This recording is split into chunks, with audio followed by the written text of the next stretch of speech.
こんにちは、吉山美です。韓国で輪郭整形を考えるとき、やっぱり不安はつきものですよね。自分に合ってるのかな、失敗したくない、そんな思いに寄り添うため、今回は345整形外科の院長先生によくある質問や不安を直接伺ってきました。輪郭手術に関するリアルを少しでも多くの方に届けたい。そしてこの動画が一歩踏み出すきっかけになればと思っています。ではどうぞご覧ください。院長先生がもし輪郭をするときってどんなポイントですか？もし自分だったらですけど、病院を選びますか？첫 번째는 이 지방은 제일 수술을 잘 해줄 수 있는 원장님을 찾는 게 제일 중요하겠죠. 아무래도 수술은 이렇게 수술하는 원장님에 따라서 결과가 좀 차이가 날 수 있기 때문에 수술을 잘하는 원장님을 찾아서 수술하는 게 제일 중요할 거라고 생각합니다. 上手な整形のってどうやって探したらいいですか？ 사실은 어려워요. 왜냐하면 모든 사람들이 그냥 뭐 인터넷에 있는데 내가 수술을 제일 잘한다고 얘기하니까요. 일반적으로 생각하면은 여기서 뭐 두 가지 정도 생각해 볼 수 있어요. 그러니까 처음에 잘 배우시는 분인지, 그 다음에 그 수술을 많이 해본 분인지. 좋은 선생님한테 잘 배웠고 그 수술을 반복해서 많이 했으면 잘 할 거라고 생각하는 게 일반적인 원칙이잖아요. 그래서 그 두 가지 포인트를 보면 좋을 것 같습니다. 輪郭の手術をした後にすぐ飛行機に乗ると腫れ、気圧で腫れがひどくなるって聞いたことがあるんですけど、それは本当ですか？ 수술을 한 사람이나 보통 사람이나 기압이 낮은 데 가면 조금 더 붓습니다. 그러니까 우리 그냥 그런 유튜브 같은 거 찾아봐도 물통 같은 거 찌그러뜨려 놓은 게 비행기 타고 기압이 낮아지면 쫙 펴지고 이런 거 본 적이 있을 거예요. 근데 수술을 해서 부은 사람은 얘기가 달라요. 수술해서 이미 압력이 높게 부어있는 사람은 조금만 더 부어도 내 얼굴이 터질 것 같이 더 빵빵해졌다고 느끼겠다. 수술 직후에 너무 많이 부은 시기는 조금 지난 다음에 비행기를 타시는 게 덜 불편하실 거예요. 輪郭手術して最短で何日で帰れますかっていう質問をよく聞くんですけど、どう思われますか？ 저희가 사실 최소라고 하면 규정은 없습니다. 추천은, recommendation은 우리가 수술하고 나서 2주째 입안의 실밥을 다 뽑아요. 실밥 다 뽑고 가면 제일 좋습니다 라고 설명을 드려요. 그래서 대개는 이제 일주일 정도면 또 우리가 귀 앞에 실밥을 뽑거든요. 그래서 귀 앞에 실밥 정도 뽑고 귀국하고 뭐 입안의 실밥은 일본에서 제거하고 이렇게 하는 경우도 많습니다. 輪郭ができる病院ってたくさんあるんですけど、輪郭ができても両方ができないっていう病院が結構あると思うんですけど、それってどういうことなんですか？ 그게 이유가 기본적으로는 윤곽 수술과 양악 수술이 둘 다 얼굴 뼈 수술이지만 조금 카테고리가 다른 수술이라서 그렇습니다.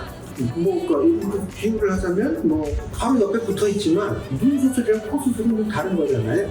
윤곽 수술은 주로 광대랑 상악턱, 앞턱, 이빨 교합, 이빨 있는 부분이 움직이지 않는 수술이어서 이 부분만 계속 하시는 선생님들은 양악 수술을 잘 못하시는 경우도 있을 수 있어요. 거꾸로 양악 수술은 하지만 뭐 윤곽 수술, 특히 광대 수술 같은 경우는 별로 많이 안 하고 그런 선생님들이 많이 계시죠. 両方が適してる人と適してない人っていると思うんですけど、この方は両方適してるよっていうのってどんな方なんですか？ 양악 수술은 기본적으로는 위턱과 아래턱의 관계가 잘못된 거를 잡아주는 수술이에요. 그래서 위턱과 아래턱의 관계가 잘못된, 예를 들면 턱이 더 길고 크고 나왔다든지 너무 들어갔다든지 그런 경우에 그거를 바로잡고 둘 다 나와 있다든지 이런 걸 바로잡을 때 필요한 거고요. 輪郭終わった後ってどれぐらいで仕事の復帰ができるのかっていうご質問があるんですけど、時期的にどれぐらいでできますか？ 다운타임이 기준에 따라 조금 다른 것 같습니다. 대부분의 경우에 그러니까 직장에 복귀하는 거는 한 5일에서 일주일 정도는 다 복귀합니다. 하지만 그때쯤이면 좀 붓고 몸이 있을 거예요. 근데 뭐 다행히 또 일본은 이제 마스크를 쓰고 다른 사람을 대하는 거를 사람들이 다 어색해하지 않는 문화가 있기 때문에 뭐 마스크를 쓰고 일을 하면 전혀 뭐 문제는 없습니다. 일반적으로 3주에서 4주 정도가 지나면요, 우리가 뼈대를 짧게 줄여놓은 거랑 밖에 붓기가 남는 거가 중간에 상쇄돼서 수술전과 비슷한 정도로 보입니다. 그래서 다운타임의 기준에 따라서 내가 수술한 걸 남들이 몰라야 돼요. 그러면 3, 4주 정도 생각을 해야 되고 또 일을 하러 가는 거는 한 일주일 정도 생각하셔야 돼요. 年を取った時にこう輪郭手術ってできないって聞くんですけど、年齢が高ければ高いほどリスクってありますか？ 기본적으로 나이 제한은 없습니다. 나이가 너무 많으면 뼈가 나중에 잘 안 붙고 이런 거 아닌가요? 이렇게 물어보시는 분들이 있으세요. 의학적으로는 여자들이 이렇게 폐경기가 지나서 생리가 끊기고 난 이후에 고리자궁증 같은 게 오는 경우들이 흔히 있고 그러면 뼈가 안 오고 이런 데 걸리는 시간이 조금 더 걸릴 수는 있습니다. 이런 거는 있어요. 우리가 지금 뼈대를 줄이면 이렇게 살이 조금 더 처져 보이거나 약간 그런 것들이 조금 더 있을 수 있거든요. 그 나이가 들면 그런 것들이 조금 더 있을 수 있고요. 그래서 진짜 그런 거는 리프팅이나 이런 거는 좀 더 적극적으로 해결을 하면은 더 좋은 부분을 얻을 수 있어요. どうしてこの韓国ってこんなに輪郭手術がこう盛んに行われてるんですかね？ 병원들에서도 그러니까 이런 큰 수술을 다 무리 없이 할 수 있는 시설을 갖춘 병원이 많다가 첫 번째 이유일 거고요. 두 번째는 한국 사람들이 인문적으로 광대가 턱이 좀 큰 사람들이 많다 보니까 이거를 줄여서 이뻐지고 싶어하는 사람들이 많은 거죠. 그래서 병원도 많고 환자도 많고 그러니까 이 수술을 많이 하게 된 것 같습니다. こう矯正をしてて輪郭とか両方ってできますかってよく聞かれるんですけどどうですか？ 교정과 윤곽 수술은 사실은 별 상관이 없어요. 그러니까 아까 말씀드렸듯이 윤곽 수술은 이빨과 이 이빨을 포함하는 뼈, 치조골 부위를 건드리지 않기 때문에 교정과 상관없이 우리가 다 할 수 있습니다. 그런데 이런 팩터는 있어요. 우리가 이 윤곽 수술을 하고요. 되게 광대 같은 수술을 하고 나면 한 달 정도는 입을 크게 벌리는 걸 하지 않는 게 좋다고 설명을 합니다. 교정을 시작하고 아주 초반에나 좀 병원을 자주 가야 되는 시기가 있을 수 있잖아요. 치과를. 그래서 너무 자주 가야 되는 시기랑 딱 맞물리면은 환자분이 때 치과 가서 다시 교정 치료를 받기 좀 불편하니까 그런 때만 좀 피하면 예를 들어서 막 한 달에 이상 간격으로 치과를 갈 수 있으면 뭐 언제도 상관없습니다. 医療の用語と美容の両方の違い、何が違いがある？ 사실은 이런 거예요. 우리 수학 시간에 교집합이라는 걸 배운 적이 있습니다. 그런 변형을 교정하는 양악수술과 미용만을 위한 양악수술이 사실은 굉장히 큰 교집합 부분이 있는 거예요. 아까 말씀드린 대로 기본적으로 이 변형을 교정하기 위한 양악수술이라는 거는 부정교합을 바로 잡거나 삐뚤어지고 틀어진 거를 바로 잡거나 뭐 무슨 구개 같은 선천성 기형이 있어서 이 상악이 발달이 안 하는 사람들을 수술을 하거나 이런 경우들이 처음에 시작인 건데요. 그러면 이건 순수한 질병 목적이냐? 아니에요. 이 사람들이 이 수술을 하면 더 이뻐져요. 순수한 미용 목적으로 양악을 하는 경우는 많지는 않은데 대개는 얼굴이 많이 길어서 길이를 쪼개는 거를 하는 그런 경우들이 있을 수 있고요. 그래, 그런 경우는 아주 많지는 않고요. 그래서 순수한 미용 목적으로 양악을 하는 경우들이 있기는 있지만 많지는 않고 대개는 약간의 부정교합이나 뭐 그런 것들이 있어서 겸사겸사로 바로 잡을 겸 이뻐질 겸 이렇게 하는 경우들이 훨씬 더 많습니다. 그래서 이거 기능 개선 목적과 미용 목적을 딱 칼같이 나눌 수는 없는 거라고 생각합니다. 産業整形外科さんの輪郭の他の病気違いを強みを教えてください。 굉장히 윤곽 수술 안에서도 굉장히 다양한 수술들 방식들이 있을 수 있습니다.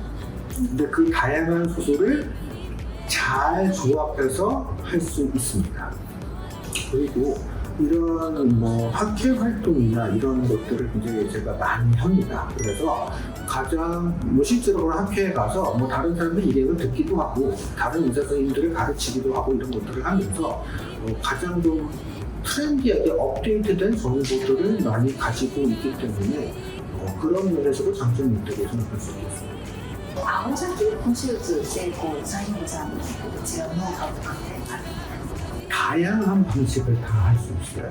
사실 턱끝 수술이 아주 단순하게 기저에서 좁히기만 한다든지 전진만 한다든지 대개는 좁히거나 전진 중에 하나만 하는 경우들이 많거든요.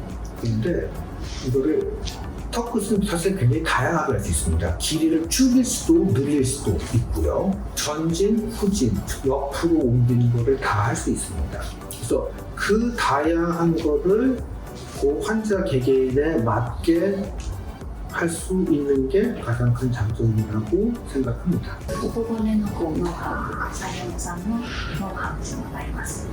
그 잘 이르는 말에도 여러 가지가 포함되어 있습니다. 충분히 줄인다는 말도 포함이 되고요. 뼈가 잘 접촉이 좋고 튼튼하게 잘 아물고 붙는다는 얘기도 포함이 되는 거고 수술 뒤의 모양이나 처짐이나 뭐 줄이는 정도나 이런 모양도 다 비교적 좋다는 이야기입니다. 얼굴 밖에서 봐도 이쁘고 CT나 엑스레이도 봐도 CT도 이쁘고 그런 게 강조입니다. 345さんのこのエラのこう美しいデザインってすごく好評だと思うんですけど、そういったこう何かすごいノウハウみたいな他の違いとかっていうのはありますか？ 사각턱 수술은 사실 이제 우리가 뭐 각을 자르는 것만 생각하기 쉬운데 그것만 가지고 얼굴이 작아지고 갸름해지는 건 아니거든요. 그러니까 옆모습이 개선되기 위해서 이 각을 잘라서 이 각도와 각의 위치를 조정하는 거야. 이 정면의 폭을 조정하기 위해서 피질골이나 교분이나 턱부지방이나 이런 것들을 줄여서 폭을 좁히는 작업들을 따로 합니다. 그리고 각각이 주는 부위나 이런 것들이 조금씩 달라요. 교분은 주로 뒤쪽, 겉발끝은 조금 더 앞쪽, 피질골은 여기 전체가 다 줄고요. 그래서 그런 것들을 잘 조절해서 가장 이쁜 모양을 만들어내는 게 뭐 노하우겠죠. 그래서 저희 경우는 그런 거를 비교적 다양하게 잘 조합하는 편이라고 생각합니다. はい、じゃあ今日は、345整形外科さんに来て輪郭の疑問、質問、みんながこう気になってることっていうのがすごくたくさん聞けて、先生のこうちょっとこう柔らかい人柄だったりとかこう専門的なものとかすごく勉強になりました。皆さんも多分勉強になったと思います。今日はどうもありがとうございました。 감사합니다.